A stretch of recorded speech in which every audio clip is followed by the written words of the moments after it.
బొజ్జ గణపయ్య పండుగ వస్తోంది. ఊరువాడ లక్షల విగ్రహాలు కొలువు తీరుతాయి. పర్యావరణ పరిరక్షణలో భాగంగా రోటరీ క్లబ్ మట్టి వినాయకుల ప్రతిమలపై అవగాహన కల్పిస్తోంది. మీ వినాయకుడిని నాయకుడిని మీ ఇంట్లోనే ఉంచుకోండి అంటూ ప్రజల్ని చైతన్యపరిచే కార్యక్రమానికి శ్రీకారం చుట్టింది. భక్తుల మనోభావాలు దెబ్బతీయకుండా, పర్యావరణం కలుషితమవ్వకుండా మట్టి ప్రతిమల వినియోగంపై అవగాహన కల్పిస్తోంది రోటరీ క్లబ్. గత 3 ఏళ్లుగా మట్టి గణనాథుల వినియోగంపై విస్తృత స్థాయిలో ప్రచారం కల్పిస్తున్నారు. 6 ఇంచుల నుంచి 6 ఫీట్ల ఎత్తు వరకు బంకమట్టితో తయారు చేసిన వినాయక విగ్రహాలను ఎలాంటి లాభాపేక్ష లేకుండా భక్తులకు అందిస్తున్నారు. గో గ్రీన్ గణేష అనే కాన్సెప్ట్ తోటి వీళ్ళు మట్టి గణేశాలు ద్వారా ఈ కమ్యూనిటీలో అవేర్నెస్ క్రియేట్ చేయాలని ముందుకొచ్చారు. ప్రతి సంవత్సరం ఏటా దీని అవేర్నెస్ పెరుగుతుంది. మొదటి ఏడాది కేవలం 2000 విగ్రహాలతో ప్రారంభించి ఈసారి 1,00,000 విగ్రహాల పంపిణీకి చేరుకున్నామంటున్నారు రోటరీ క్లబ్ మెంబర్లు. ముఖ్యంగా స్కూల్ విద్యార్థుల్లో వీటి వినియోగంపై ఎక్కువగా అవగాహన కల్పిస్తున్నారు. స్కూళ్లల్లోకి వెళ్లి మట్టి గణపతి ప్రతిమల తయారీపై శిక్షణ కల్పిస్తున్నారు. పాఠశాలల్లోనూ ఏర్పాటు చేసే మండపాల్లో మట్టి గణనాథులకు మంచి డిమాండ్ ఉందంటున్నారు. ఒక్కో స్కూల్లో కనీసం 500-600 మంది స్టూడెంట్స్కి వాళ్ళ చిట్టి చేతులతో వాళ్ళ విగ్రహాన్ని చేసుకునే అవకాశం కూడా కల్పించామండి. స్కూల్స్ 32 స్కూల్స్ వాళ్ళు బాగా రెస్పాండ్ అయ్యి వచ్చి వాళ్ళు మాకు కావాలని ఇచ్చేసారండి. Here it is excellent, ideals are very good, and I am requesting all the people, you must know about this difference between plaster of Paris and clay Ganeshas. Please use only clay Ganeshas apart from plaster of Paris. Gated కమ్యూనిటీలు, అపార్ట్మెంట్లు, సొసైటీలు, చిన్న కాలనీల వారు, గల్లీల్లో ఏర్పాటు చేసుకునేవారు, పర్యావరణంపై అవగాహన ఉన్నవారు మట్టి గణనాథులకే జై కొడుతున్నారు.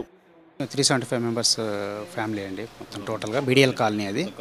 బీడీఎల్ కాలనీ తరపు నుంచి మేము ఈ మట్టి వినాయకులను ప్రపోజ్ చేయాలని, యాక్చువల్గా అయితే మేము ఇంటింటికి కూడా సప్లై చేయాలని ప్రపోజల్ పెట్టుకున్నాం, కానీ మేబీ నెక్స్ట్ ఇయర్కు ప్లాన్ చేద్దామని అనుకుంటున్నాం. మీ వినాయకుణ్ణి మీతోనే ఉంచుకోండి, లేదా కొద్దిపాటి నీటితోనే వాటిని కరిగించి మొక్కలకు వాడుకోవచ్చన్న రోటరీ క్లబ్ జైగీసా నినాదం అందర్నీ ఆకట్టుకుంటోంది. ఎవరి విగ్రహాన్ని వాళ్ళ ఇంట్లోనే ఉంచుకోండి, వాళ్ళ దేవుడు వాళ్ళ ఇంట్లోనే ఉంటాడు అని చెప్తున్నాము. లేదు సపోజ్ 5 అడుగులు 6 అడుగుల విగ్రహాలు అసోసియేషన్స్లో చేస్తే వాటర్ కొట్టేసి ఆ పక్కనే డీకంపోజ్ అయిపోయాక ఆ మట్టిని ఇళ్లలో పూలకుండీల్లోకి మట్టి దొరకట్లేదు.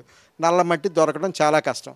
అదే మట్టి పూలకుండీలో వేసుకోండి, ఒక తులసి మొక్క పెట్టుకోండి, లేదా అలోవెరా ప్లాంట్ పెట్టుకోండి అని అందరినీ ఎడ్యుకేట్ చేస్తున్నాం. పర్యావరణం పరిరక్షణపై రోటరీ క్లబ్ సేవలను తెలంగాణ డిప్యూటీ సీఎం కడియం అభినందించారు. 6 ఇంచుల నుంచి 6 అడుగుల మట్టి విగ్రహాలను ఎంత చొప్పున అమ్ముతుంది తెలిపే బ్రోచర్ను రిలీజ్ చేశారు కడియం. 1,00,000 మట్టి విగ్రహాలను, వినాయక విగ్రహాలను పంపిణీ చేసే కార్యక్రమం, అది కూడా అతి తక్కువ రేట్లకు భక్తులకు అందుబాటులోకి ఉంచే కార్యక్రమం చేపట్టడం కూడా చాలా అభినందనీయం అని చెప్పి ఈ సందర్భంగా గుర్తు చేస్తున్నారు. ఫినిషింగ్లో పీఓపీ విగ్రహాలకు ధీటుగా మట్టి విగ్రహాలు ఉండడంతో భక్తులు మట్టి విగ్రహాల వినియోగానికి ఆసక్తి చూపుతున్నారు. రోటరీ క్లబ్ ఆధ్వర్యంలో కేపీహెచ్పీ వసంతనగర్తో పాటు 16 సెంటర్లలో మట్టి విగ్రహాలను అందజేస్తున్నారు. పర్యావరణ పరిరక్షణలో భాగంగా మట్టి గణపతి కావాలనుకున్నవారు rotary club community service director Vijay భాస్కర్ను 9951413683 నంబర్లో సంప్రదించొచ్చు. భాగ్యనగరంలో వినాయక చవితి సందడి మొదలైంది. తమకిష్టమైన రూపాల్లో భగవంతుని ప్రతిమలు ఆర్డర్ ఇచ్చేందుకు తయారీ సెంటర్ల వద్ద బారులు తీరుతున్నారు భక్తులు.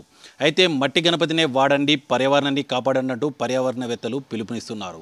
వారి పిలుపు తగ్గట్టుగానే భక్తులు కూడా మట్టి గణపతిని ఆర్డర్ ఇచ్చేందుకు ఆసక్తి చూపుతున్నారు. వీడియో జర్నలిస్ట్ రమణారెడ్డితో ప్రదీప్, సాక్షి టీవీ, హైదరాబాద్.